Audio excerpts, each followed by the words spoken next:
और फिर algebra of vector का था हमने।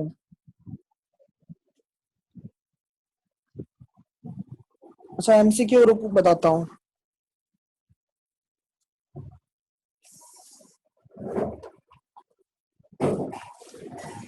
एमसीक्यू में तो एडजॉइंट कैलकुलेट करना था और ए प्लस ए इनवर्स इजी तो था वो। एडजॉइंट कैलकुलेट करना है तो पहले माइनर कैलकुलेट करो, कोफैक्टर कैलकुलेट करो, फिर उसका ट्रांसपोज कर दोगे तो एडजॉइंट मिल जाएगा।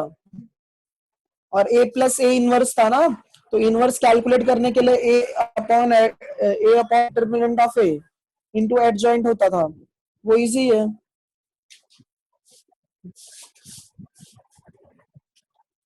देखो यहाँ पे तो कोलिनियर वेक्टर मैंने कल पढ़ाया था। कोलिनियर वेक्टर क्या होता है, जब अगर वेक्टर सेम लाइन पे हैं या फिर पैरेलल होंगे एक दूसरे के लिए, तो उसी को क्या बोलते थे, कोलिनियर बोलते थे। सेम लाइन या फिर पैरेलल होंगे तो उसी को क्या बोलते थे, कोलिनियर बोलते थे। फ्री वेक्टर्स क्या होता था, जिसका मैग्नीट्यूड और डायरेक्शन सेम होता था, बट उसका जो इनिशियल पॉइंट है वो हम लोग कहीं पे स्पेस में फिक्स कर सकते हैं, मूव कर सकते हैं कहीं पे भी। सो ये देखो कि ए बार जो है वो डायरेक्शन वो डाउनवर्ड साइड में है और बी बार के लिए अपवर्ड साइड में है, ये दोनों जॉइंट है, फ्री नहीं है। सो ये हमने जो डायग्राम मतलब ड्रॉ किया था, ये दोनों से ये क्या हो जाएगा, फ्री वेक्टर होता है। ये क्या होता है, फ्री वेक्टर हो जाएगा। अच्छा उसके बाद में कोप्लानर क्या था, कोप्लानर ऐसा वेक्टर होता है जो सेम प्लेन में होते हैं। अगर सेम प्लेन में है तो क्या होगा, वो कोप्लानर होगा।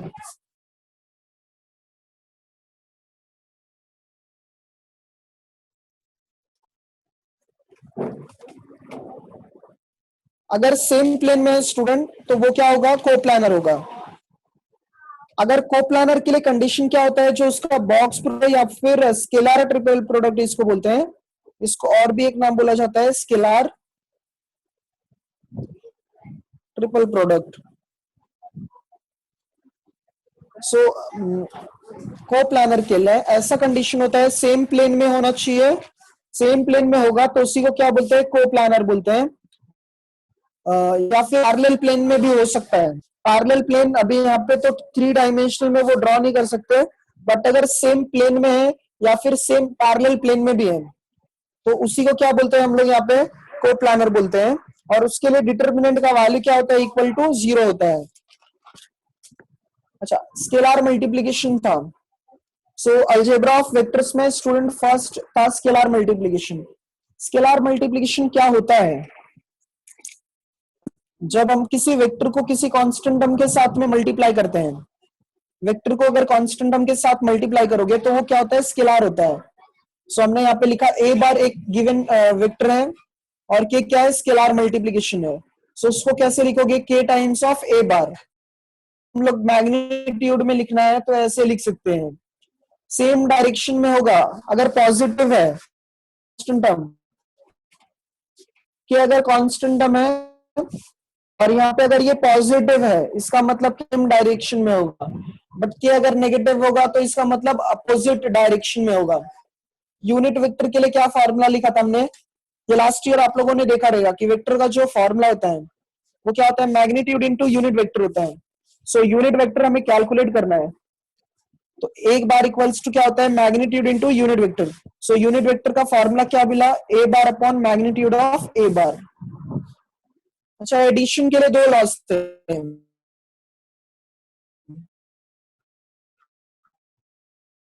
एक पैरेलल एडिशन था। सो यहाँ पे कैसे ए से बी तक जाओ फिर बी से सी तक जाओ या फिर डायरेक्ट ए टू सी जाएंगे। सो ए और बी मतलब ए को क्या A B plus B C लिख सकते हैं। सो ए सी इक्वल्स टू क्या आ जाएगा, ए बार प्लस बी बार आ जाएगा ऐसा। अब उस बात में ये मैंने एक हेक्सागोन से भी समझाया था आप लोगों को। जैसे अब देखो ये वाला ओबी के लिए, ओबी के लिए कौन सा 2 लाइन सेगमेंट है, ए है और ये बी है, तो इसके लिए ए बार बी बार। ये ओसी के लिए कौन कौन सा, एक लाइन ये है और एक लाइन ये है, तो ए bar plus B bar plus सी बार आ जाएगा।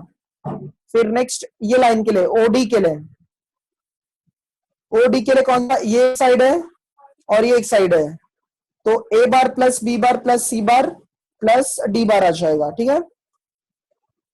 सो यहाँ पे फिर सब्ट्रैक्शन देखा था, सब्ट्रैक्शन में हमने मैग्नीट्यूड को सेम रखा था बट डायरेक्शन बी का ना अपोजिट कर दिया था।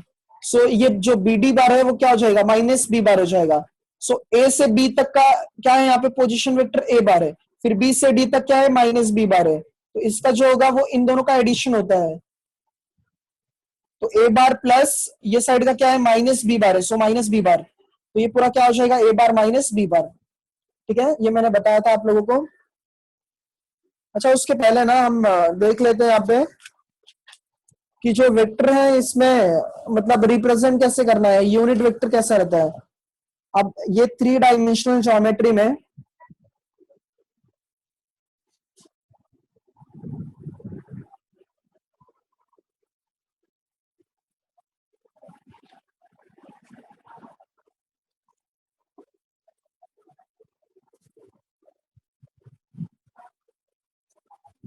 ये हमारा एक्स कोऑर्डिनेट हो गया और ये वाई कोऑर्डिनेट हो गया और ये जेड कोऑर्डिनेट हो गया,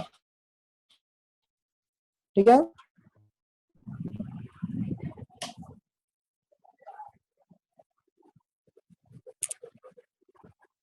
एक मिनट देना।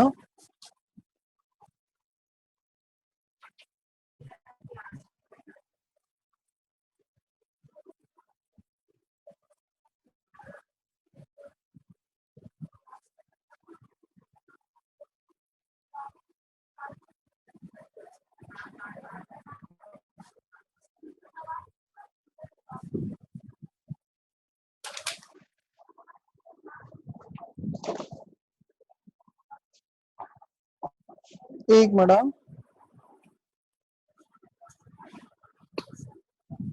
सो अगर हम लोग इसका डायग्राम जो ड्रॉ कर रहे हैं,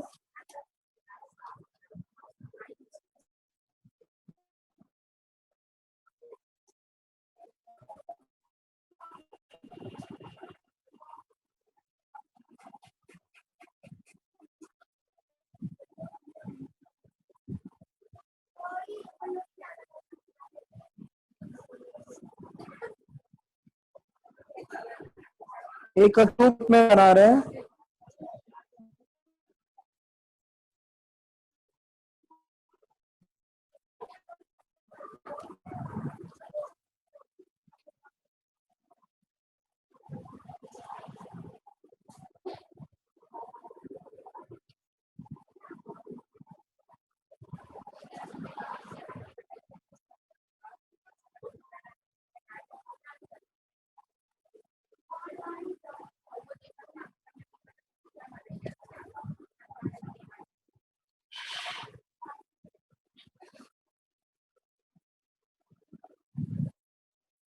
सो ये क्यूब शेप में बनाया है मैंने।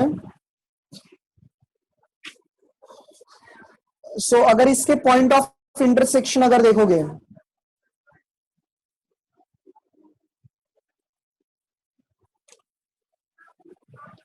इसके मैंने सब पॉइंट ऑफ इंटरसेक्शन लिख दिया, ठीक है।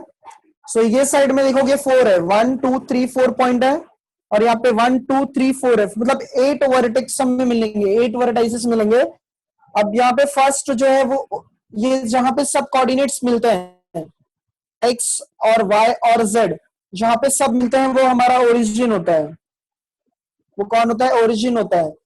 अब एक्स एक्सिस पे पॉइंट हमने ए कंसीडर कर लिया, वाई एक्सिस पे बी और जेड एक्सिस पे सी कंसीडर कर लिया। अच्छा ए का कोऑर्डिनेट बताओ क्या होगा, ए का कोऑर्डिनेट गेस करो क्या क्या होता है। 0, सॉरी x, 0।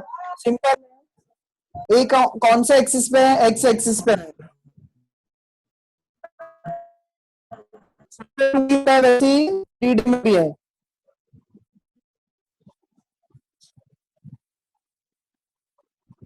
नहीं समझ रहा है, x0 करेक्ट है, बट यहाँ पे 3D है ना, सो 3D के लिए 0x नहीं आएगा।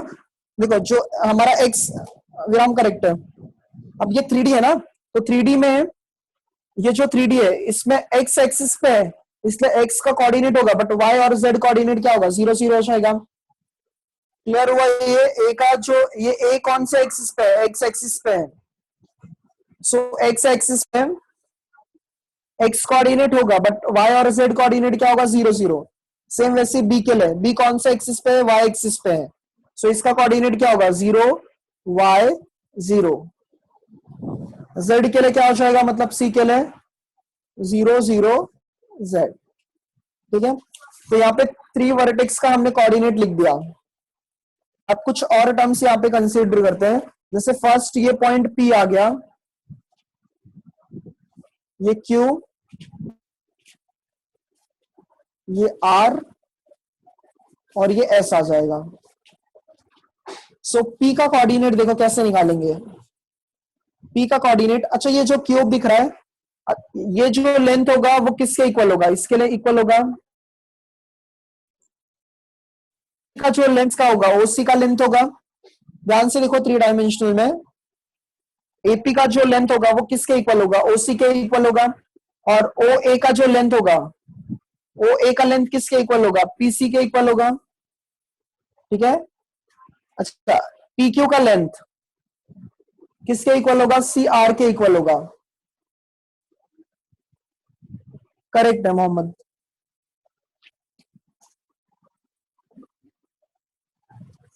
और इसके बाद में SQ का जो लेंथ है वो किसके इक्वल होगा? BR के इक्वल होगा। और ये साइड इक्वल होगा ये साइड से, यहाँ पे ये साइड इक्वल होगा ये साइड से। ठीक है, सो ये सब साइड्स इक्वल है ऐसे। तो अगर हमें P कोऑर्डिनेट पे जाना है, P पॉइंट पे जाना है, सो P पॉइंट के लिए ये देखना होता है कि ओरिजिन से, ध्यान से सुनना मैं क्या बोल रहा हूं, ओरिजिन से नियर बाय, ओरिजिन से कौन सा ऐसे रूट है जो नियर बाय हम लोग P तक पहुंच सकते हैं। तो O से पहुंचने के लिए P के लिए देखो कौन कौन से, मतलब कौन कौन से यहाँ पे रूट है। अगर P तक पहुंचना है तो O से पहले A तक आ सकते हो, O से A, ये कौन सा एक्सिस है? एक्स एक्सिस पे आ रहा है। और फिर A टू P, अच्छा ये जो AP है और ये देखो Z एक्सिस है, दोनों क्या है? मतलब सेम हाइट पे है। इसका मतलब जो Z का वैल्यू होगा वही किसका होगा? P का भी होगा। सो पहले X कोऑर्डिनेट पे आ रहे हैं, फिर Z कोऑर्डिनेट पे आ रहे हैं। इसका मतलब ये इस पे Y कोऑर्डिनेट क्या होगा? कौन से प्लेन में है? यहाँ पे X है, यहाँ पे Z है। सो ये XZ प्लेन में है, तो इसका Y कोऑर्डिनेट क्या होगा? 0, X Y और Z बराबर। अच्छा R के लिए, R के लिए कौन से, ये कौन से प्लेन में है? ये YZ प्लेन में है। YZ प्लेन में है देखोगे तो O से पहले B तक आना पड़ेगा। ये नहीं देखना होता है, ये यहाँ पे पॉइंट ऑफ इंटरसेक्शन नहीं है। O से पहले कहां तक आना है? B कौन से, मतलब एक्सिस पे? Y एक्सिस हो गया। और फिर B टू R है, ये कौन सा एक्सिस हो गया? Z एक्सिस हो गया। सो Y और Z मिलेगा, X क्या होगा? 0। करेक्ट है। अच्छा फिर S के लिए कौन है? X और Y है। सो यहाँ पे X Y और 0। अच्छा Q का कोऑर्डिनेट बताओ आप लोग। Q का क्या होगा बताओ? Q का कोऑर्डिनेट क्या होगा? ये 3D लाइन में बहुत ज्यादा आता है। हाँ मोहम्मद करेक्ट है। XYZ क्यों आएगा? क्योंकि देखो पहले हमें ना O से B तक आना पड़ेगा। ठीक है, O से B तक आना पड़ेगा, जो कि कौन सा एक्सिस है? Y एक्सिस है।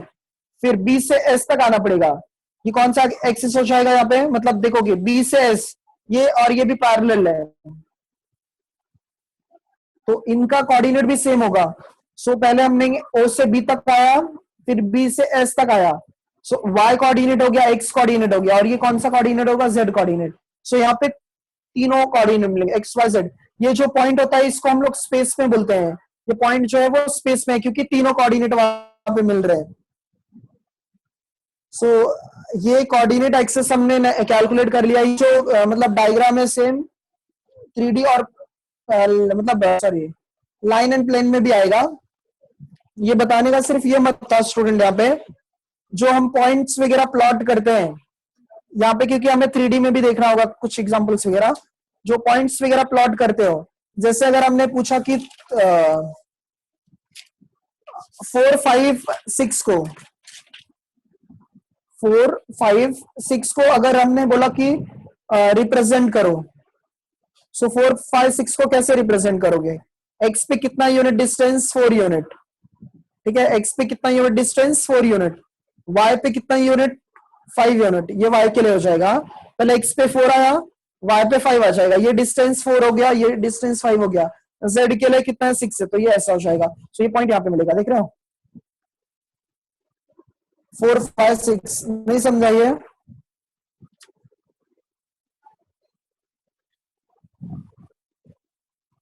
एक्स के लिए 4, वाई के लिए 5, ये वाई के लिए पैरेलल है, तो वाई के लिए ये क्या बोला है? ये कौन सा कोऑर्डिनेट है? एक्स का 4 है, वाई के लिए 5 है, जेड के लिए 6 है। सो एक्स ओरिजिन को ध्यान से, ओरिजिन से एक्स पे कितना यूनिट डिस्टेंस मेजर करोगे? 4। सो ओरिजिन से 4 यूनिट आ गया। अब वाई के लिए कितना है? 5 है। So parallel to Y draw किया, ये कितना हो जाएगा? 5 यूनिट हो जाएगा। और कैसे देखो, ये वाला जो हमारा पॉइंट है क्यू वाला, एक्स वाई जेड वाला, सो पहले यहाँ पे एक्स कोऑर्डिनेट, फिर ये वाई कोऑर्डिनेट, फिर जेड कोऑर्डिनेट, ऐसा होता है। सो पहले 4 यूनिट, फिर 5 यूनिट, और फिर जेड जो है, सॉरी यहाँ पे जेड आएगा, इसके पैरेलल में ये रहेगा, तो ये क्या होगा? जेड आ जाएगा। तो जेड इज इक्वल्स टू 6 है, तो 4 5 6। अभी भी नहीं समझा? अच्छा, सो वेक्टर्स में ये बता रहा हूं मैं, जैसे कि यहाँ पे अगर ये x है और ये y है और ये z है, ये ओरिजिन है, x पे पॉइंट, x एक्सिस पे पॉइंट a है, y एक्सिस पे b है, और z एक्सिस पे c है। अच्छा, अब याद रखना, जब भी x एक्सिस आएगा, x एक्सिस के लिए यूनिट वेक्टर i कैप लेना है। x एक्सिस के लिए यूनिट वेक्टर क्या लेना है? i cap. i कैप, और इसके बाद में y एक्सिस के लिए j कैप, आप लोगों ने ये पढ़ा भी होगा। और z एक्सिस के लिए क्या लिखना होता है? k cap. i कैप किसके लिए? x एक्सिस के लिए। j कैप किसके लिए? y एक्सिस के लिए। और k कैप किसके लिए? z एक्सिस के लिए।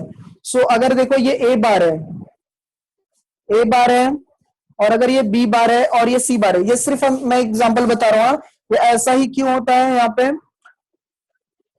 पहले तो ये हमने एक्स वाई जेड एक्सिस लिखा, फिर मैंने पॉइंट कंसीडर किया, ए बी और सी कंसीडर किया। ओ ए के लिए क्या वेक्टर है? ए बार। ओ बी के लिए क्या है? B bar. और ओ सी के लिए क्या है? सी बार है। आई कैप है, जे कैप है, के कैप है। सो अब यहाँ पे जो पोजीशन वेक्टर होगा और यूनिट वेक्टर को मल्टीप्लाई करेंगे, तो यहाँ पे ये कैसा हो जाएगा? ओ ए बार इक्वल्स टू क्या था? ए बार था। ओ ए बार इक्वल्स टू क्या है? ए बार है। और O B bar equals to क्या है? बी बार है। और O C bar equals to क्या है? सी बार है। बट अगर इसको हम लोग को वेक्टर के टर्म्स में लिखना है, in terms of vector express करना है, सो इसको हम लोग ऐसे लिखते हैं, ए किसके साथ था? ये जो ए है, ये हमारा ना आई, मतलब आई कैप के साथ रहेगा, एक्स एक्सिस के साथ। A I cap plus B J cap plus C K cap. इसका मतलब जो एक्स एक्सिस का पोजीशन वेक्टर होगा, वाई एक्सिस का, वो यूनिट वेक्टर के साथ मल्टीप्लाई करना होता है। इसको ऐसे वेक्टर के टर्म्स में रिप्रेजेंट, मतलब आई जे और के वेक्टर में लिखा ही रहता है, आप लोग पढ़े भी होंगे लास्ट ईयर। सो एक थ्योरम पहले यहाँ पे मतलब देखते हैं। ये थ्योरम 2 है चैप्टर में, इसके काफी सारे थ्योरम्स हैं। सो जो मतलब काफी इंपॉर्टेंट है, मैं वो करा रहा हूं पहले। थ्योरम 2 जो है ना स्टूडेंट, यहाँ पे क्या बोला है? थ्योरम 1 नहीं आता है क्योंकि वो बहुत छोटा है, और थ्योरम 1 नहीं आता है।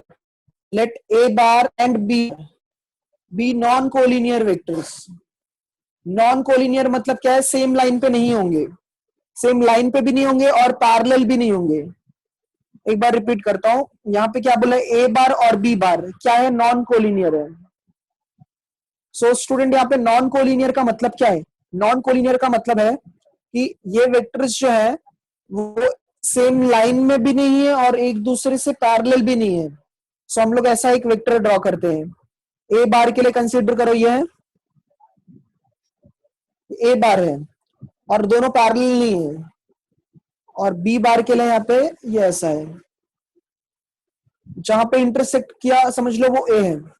कंसीडर कर रहे हैं ये ओ है और ये हमारा ए है, और ये कौन है, बी है। क्योंकि देखो ओ मतलब ओरिजिन है, और ओरिजिन का कोऑर्डिनेट सब क्या होता है, 0 0 होता है। सो ओ ए के लिए हमने यहाँ पे कंसीडर कर लिया ये ए बार है, और ओ बी के लिए कंसीडर कर लिया ये बी बार है। स्टार्टिंग का स्टेटमेंट देखो क्या दिया है, let A bar and B bar be non collinear vectors. So ये नॉन कोलिनियर वेक्टर्स है। देखोगे तो ये पैरेलल भी नहीं है और इसके बाद में एक लाइन में भी नहीं है। A vector R bar is coplanar. Coplanar मतलब क्या, आर बार क्या दिया है यहाँ पे, आर बार है ना, कोप्लानर है। कोप्लानर मतलब दोनों के प्लेन में है, तो हमने कंसीडर किया सेम प्लेन, मतलब ये बीच में रहेगा। ये पॉइंट समझ लो आर है,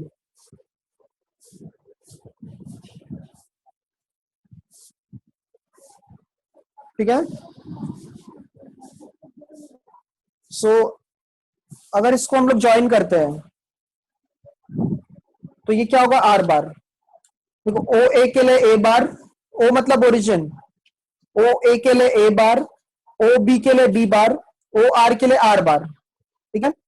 यहाँ पे आर बार क्या बोला है, coplanar with A and B. तो देख रहे हो ए बार के साथ में भी है और बी बार के साथ में भी है, मतलब ये तीनों भी एक प्लेन में है। सो ये क्या है, को प्लानर है, बट कोलिनियर नहीं है। कोलिनियर क्यों नहीं है, क्योंकि सेम लाइन में नहीं है और पैरेलल भी नहीं है दूसरे के लिए। को प्लानर है बट क्या नहीं है, कोलिनियर नहीं है।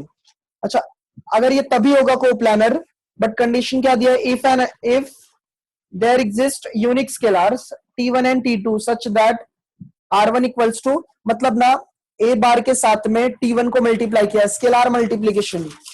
अगर आप लोग देखोगे यहाँ पे ये स्केलर मल्टीप्लीकेशन वाला कॉन्सेप्ट है, तो एक कांस्टेंट टर्म को किसी वेक्टर के साथ मल्टीप्लीकेशन करते हैं तो वो स्केलर मल्टीप्लीकेशन होता है।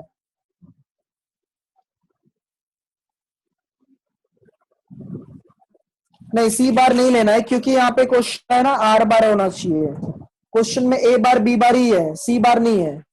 सो हमें यहाँ पे आर बार ही लेना पड़ेगा, ठीक है। अच्छा, आर बार यहाँ पे हमें प्रूफ करना है कि ये कोप्लानर तभी होगा जब ये कंडीशन प्रूफ होगा। एक बार क्वेश्चन वापस रीड करो सब लोग। ए बार और B bar non collinear vectors है,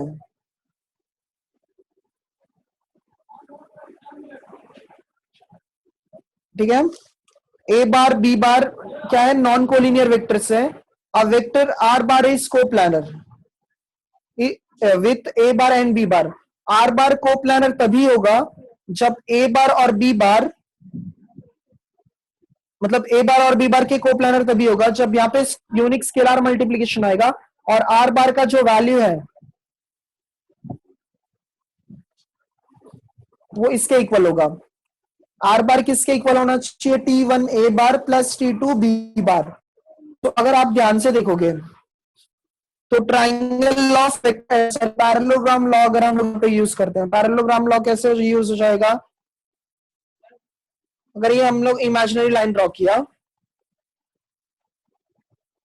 अब देखो ध्यान से, ये एक पैरेललोग्राम बन गया, मतलब ये पॉइंट अगर M हो गया और ये पॉइंट N हो गया, तो ओ एम का वैल्यू किसके इक्वल होगा, आर एन के इक्वल होगा, और ओ एन का वैल्यू किसके इक्वल होगा, एम आर के इक्वल हो जाएगा। तो पहले हमने यहाँ पे जो जो कंसीडर किया वो लिखते हैं। तो क्वेश्चन में प्रूफ करना है आर बार कोप्लानर होना चाहिए, बट हमने डायग्राम में पहले से ही कंसीडर किया कि ये कोप्लानर है। क्वेश्चन में प्रूफ करना है, क्वेश्चन में ये बोला गया है कि आर बार कोप्लानर होना चाहिए, बट यहाँ पे ये डायग्राम में हमने पहले से ही कंसीडर किया आर बार कोप्लानर है। सो यहाँ पे हम लोग लिखते हैं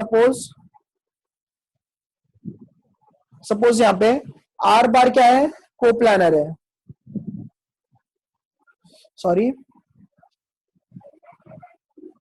suppose R bar is coplanar, किसके साथ ए बार और बी बार के साथ, with A bar and B bar.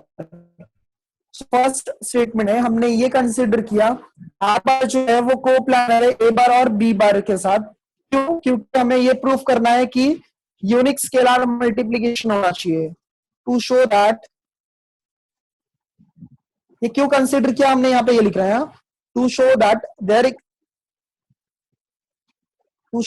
There exist unique scalars T1 and T2 such that R bar equals to T1 A bar plus T2 B bar। हमने coplanar student इसीलिए consider किया क्योंकि हमें proof करना है कि यूनिक स्केलर मल्टीप्लिकेशन आएगा, so that हम ये प्रूफ कर सकते हैं R bar equals to T1 A bar plus T2 B bar। अच्छा, अब ये बताओ, ओ ए बार को हमने क्या कंसीडर किया, A bar. Let O A bar equals to A bar, O B bar equals to B bar, और ओ आर बार जो हमने यहाँ पे कंसीडर किया वही मैंने यहाँ पे लिखा। ओ ए बार के इक्वल है, ओ बी बार के इक्वल है, और ओ आर बार किसके इक्वल है, आर बार के इक्वल है। ठीक है। अच्छा, अब इस बार 9 सेगमेंट ड्रॉ किया, मतलब आज सेगमेंट ड्रॉ किया अभी तक, और हाल कहां तक, वो एकल है। यहाँ पे लिखता हूं मैं, draw lines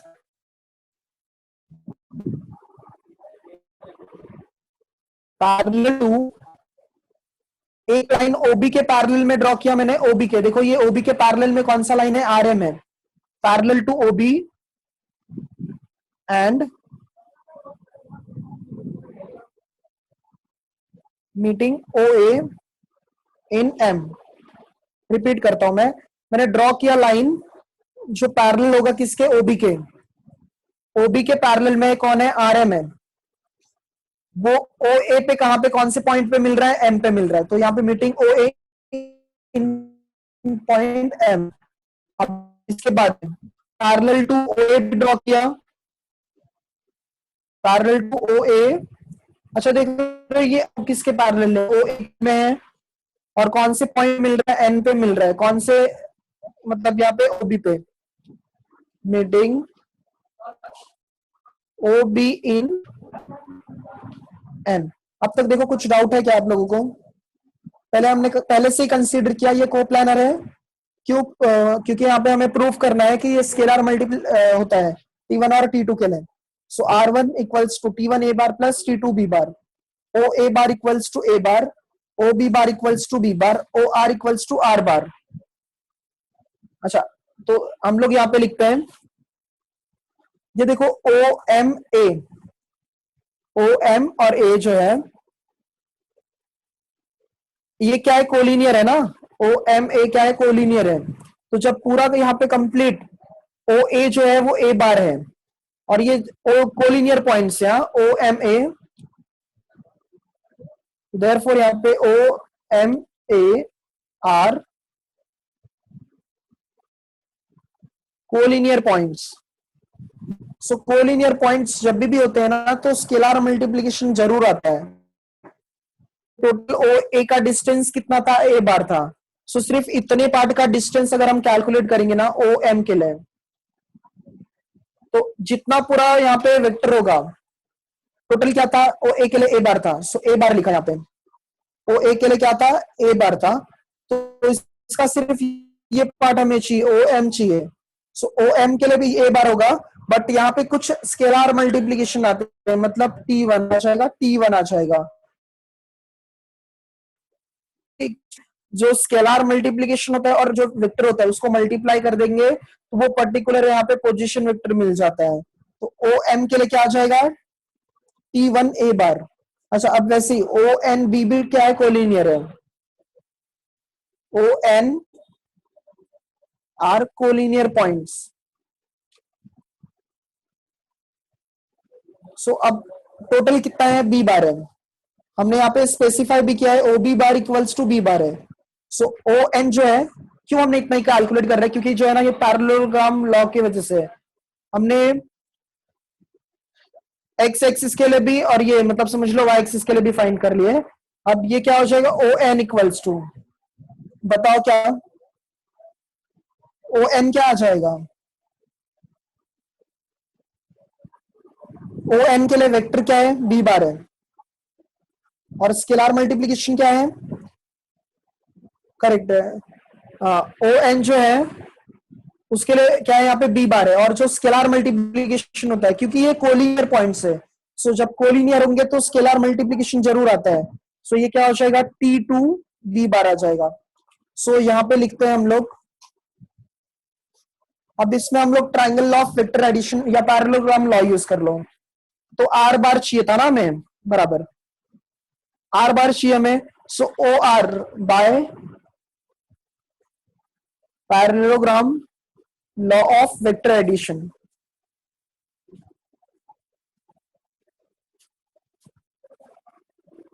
bye parallelogram law of vector addition. O R bar किसके इक्वल आ जाएगा, देखो ध्यान से, O R bar equals to, आप ऐसे भी जा सकते हो या फिर ऐसे भी जा सकते हैं। सो ओ आर बार किसके इक्वल होगा, O M plus M R के इक्वल हो जाएगा। सो यहां पे लिखता हूं मैं O M plus M R के इक्वल आ जाएगा। अच्छा ओ एम के लिए तो हमें पता है, ओ एम के लिए क्या है, टी वन ए बार है, बट एम आर के लिए पता है क्या, नहीं। और एम आर किसके इक्वल होगा, ओ एन के इक्वल होगा। सो यहाँ पे मैं मॉडिफाई करता हूं, ओ एम बार किसके इक्वल होगा, ओ एन के इक्वल होगा, क्योंकि यहाँ पे एम आर बार इक्वल है किसके, ओ एन के। अच्छा ओ एम के लिए क्या है, टी वन ए बार है, so T one A bar. O N के लिए क्या है, T two B bar, T two B bar. अच्छा ओ आर के लिए क्या है, आर बार है, सॉरी। तो ये स्टूडेंट हमारा थ्योरम जो है वो प्रूफ हो गया। ये 4 मार्क्स के लिए आता बीए पेपर में। एक बार मैं रिपीट करा देता हूं, ए बार और बी बार क्या है, नॉन कोलिनियर वेक्टर्स है। ए बार और बी बार क्या है, नॉन कोलिनियर वेक्टर है। आर बार क्या करना है, कोप्लानर प्रूफ करना है with A bar and B bar. जब स्केलर मल्टीप्लीकेशन यहाँ पे एग्जिस्ट होगा और ये कंडीशन प्रूफ होना चाहिए, R bar equals to T one A bar plus T two B bar. So हमने पहले से कंसीडर किया आर बार क्या है, यहाँ पे कोप्लानर है, किसके साथ, ए बार के साथ और बी बार के साथ। सो ए बार और बी बार के साथ पहले से ही कोप्लानर है, क्यों, क्योंकि हमें ये प्रूफ करना है। अच्छा फिर इसके बाद में ओ ए बार इक्वल्स टू, ये थ्योरम क्वेश्चन मतलब प्रूफ करने के लिए भी आता है पेपर में 4 मार्क्स के लिए, और इस पे बेस्ड सम्स भी है। R bar equals to T one A bar plus T two B bar. और हाँ ये स्टूडेंट ना, ये दो कोऑर्डिनेट एक्सिस के लिए है, ओ ए और ओ बी के लिए दो ही एक्सिस है इसमें, मतलब ए बार और बी बार है। जब यहाँ पे लीनियर कॉम्बिनेशन अगर 3 के लिए आ जाएगा, मतलब वहां पे 3D में आएगा, तो हमें एक्स वाई और जेड तीनों एक्सिस कंसिडर करना पड़ेगा। मतलब ये सिर्फ यहाँ पे कैसे हो जाएगा, फॉर 3 वेक्टर्स के लिए, वो नोट में मैं लिख देता हूँ। इसके इसके ऊपर सम्स भी आते हैं पेपर में 3 मार्क्स के लिए, और ये थ्योरम भी प्रूफ करने के लिए आता है। तो हमने पहले एक पैरेललोग्राम लॉ मतलब पैरेललोग्राम बनाया यहाँ पे, तो ये यहाँ पे हमने कंस्ट्रक्शन लिखा, जो जो है ये पॉइंट में हमने कंस्ट्रक्शन लिखा। फिर कोलिनियर के लिए ऐसा होता है, हमेशा ये याद रखना, हाँ ये भी इंपॉर्टेंट पॉइंट्स है। फिर parallelogram law of vector addition से हमने ये कैलकुलेट कर लिया। किसी को डाउट है इसमें,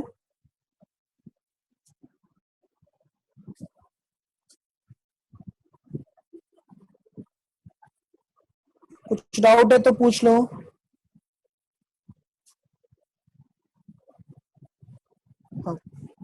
सो फर्स्ट थ्योरम हमारा जो है वो डिराइव हो गया, और ये थ्योरम 2 मैंने इसलिए लिखा है क्योंकि ये टेक्स्ट बुक में है।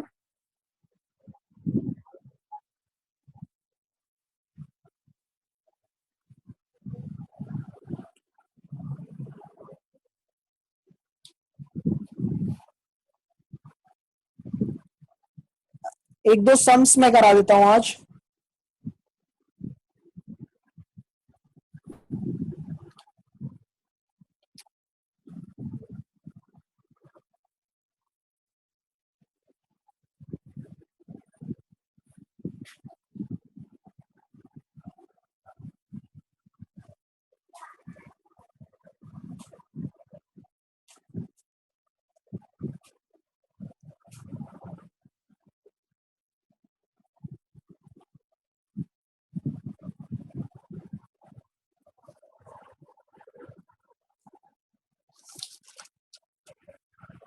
लीनियर कॉम्बिनेशन पे 1 मिनट रुकना, सम देख रहा हूं मैं।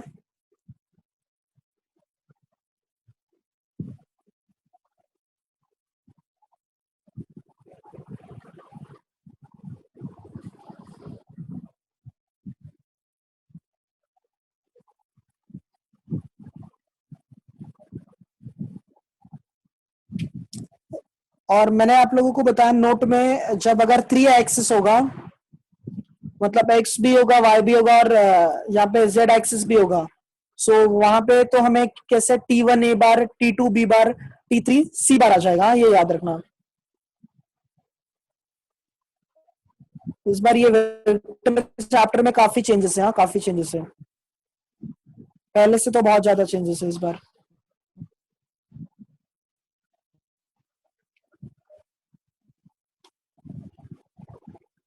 Sorry 1 minute. हाँ, तो यहाँ पे ये क्वेश्चन है ना, नोट में आप लोग ये लिख लीजिएगा, अच्छे चेंजेस है, मतलब क्वेश्चंस थोड़े अपडेट है बहुत, मतलब जो जेई वगैरह लेवल में है, मतलब पहले वाला जो वेक्टर था वो काफी इजी था।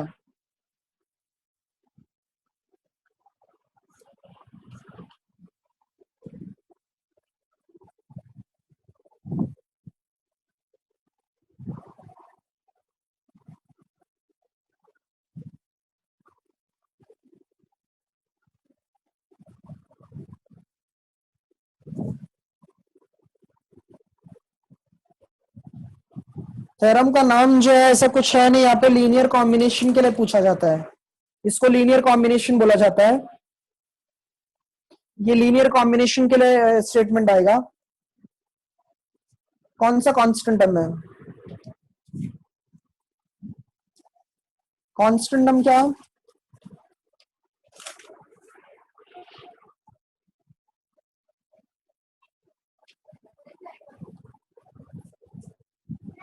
प्राची, आप कुछ कांस्टेंट टर्म की बात बोल रहे थे ना, क्या हो गया वो? 3 वेक्टर्स के लिए लीनियर कॉम्बिनेशन, 3 वेक्टर्स के लिए क्या हो जाएगा? आर बार इक्वल्स टू, ये मैं स्टैंडर्ड ऐसे कंसीडर कर रहा हूं, एक्स ए बार, T1 की जगह x कंसीडर किया, T2 की जगह पे y कंसीडर किया, हाँ T1 और T2 क्वेश्चन में इसलिए लिया है हमने, X A bar plus Y B bar plus Z C bar. X Y Z क्या है? कांस्टेंट टर्म है, स्केलर मल्टीप्लिकेशन बोल सकते हो, ए बार एक्स एक्सिस के लिए, बी बार वाई एक्सिस के लिए, सी बार जेड एक्सिस के लिए, ठीक है। सो हमें यहाँ पे क्वेश्चन एक एग्जांपल दिया है,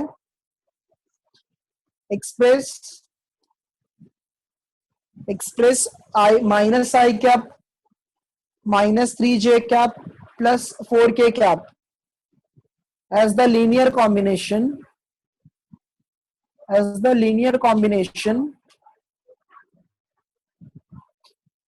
of the vectors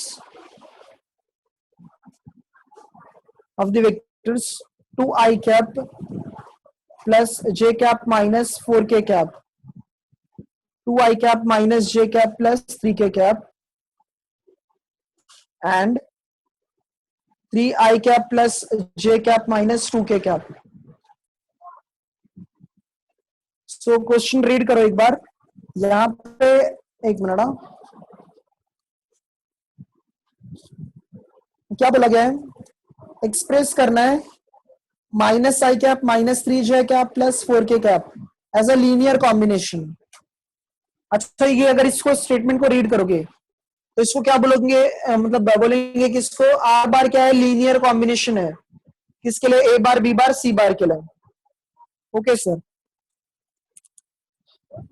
ये आर बार जो है वो लीनियर कॉम्बिनेशन है, किसके लिए? ए बार बी बार सी बार के लिए। सो यहाँ पे हमें ये प्रूफ करना है कि ये लीनियर कॉम्बिनेशन होना चाहिए, किसके लिए? ए बार बी बार और सी बार के लिए। सो ये आर बार है, ये ए बार है, ये बी बार है और ये सी बार है। सो यहाँ पे ऐसे कंसीडर करते हैं, let R bar equals to, R bar के लिए क्या है? Minus I cap minus 3j cap plus 4k cap.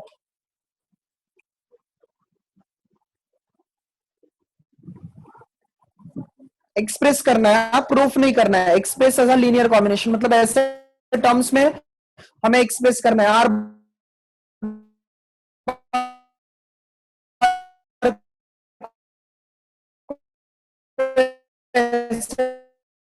Terms में आएगा two R J cap minus 4k cap, B bar equals to I cap minus J cap plus 3k cap, C bar equals to 3i cap plus J cap minus 2k cap.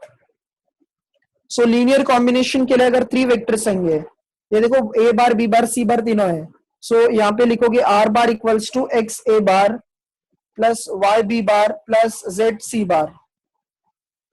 तो x के लिए जो coordinate है, sorry वो हमें पता नहीं है, तो x हमने वैसे ही लिखा।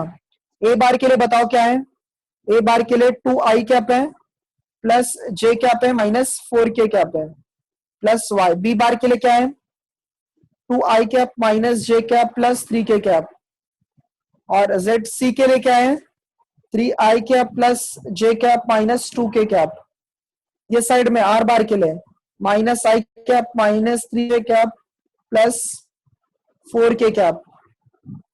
सो अगर आप देखोगे ये दोनों वेक्टर्स जो है वो इक्वल है, यहाँ पे आई जे और के है, सो ये साइड में भी आई जे और के टर्म्स में कन्वर्ट करो, ब्रैकेट ओपन करो। अच्छा 2 अगर x के साथ मल्टीप्लाई होगा तो क्या आ जाएगा, 2x। यहाँ पे कौन है, आई कैप है, ध्यान से देखना।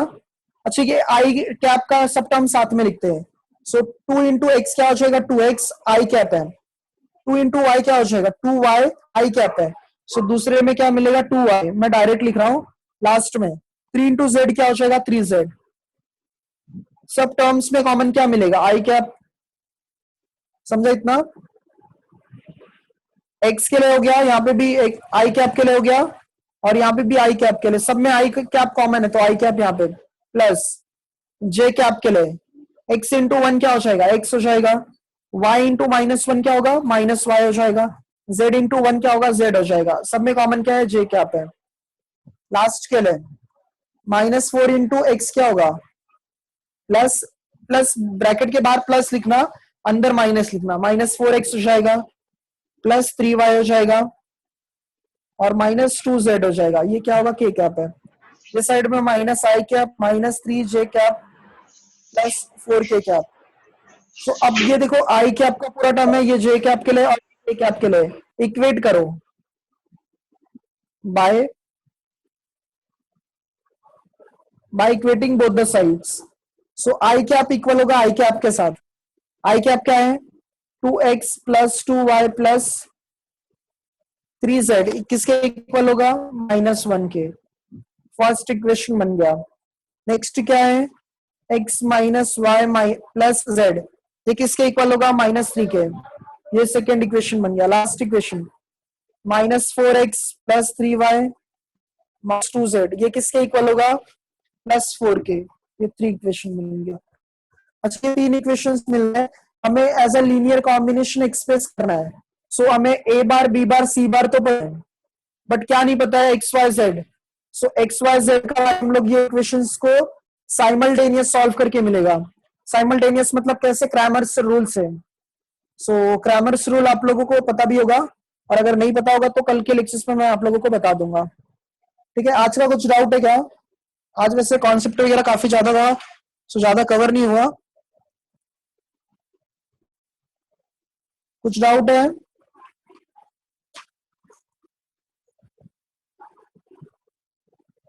ओके ठीक है सो सर। ये सब आप प्रैक्टिस कर लेना, ठीक है। ओके तो थैंक यू एवरीवन।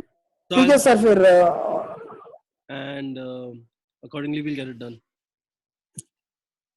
कुछ लोगों ने नहीं दिया ऐसा टेस्ट, उनके लिए दूसरा टेस्ट प्रिपेयर करेंगे हम लोग।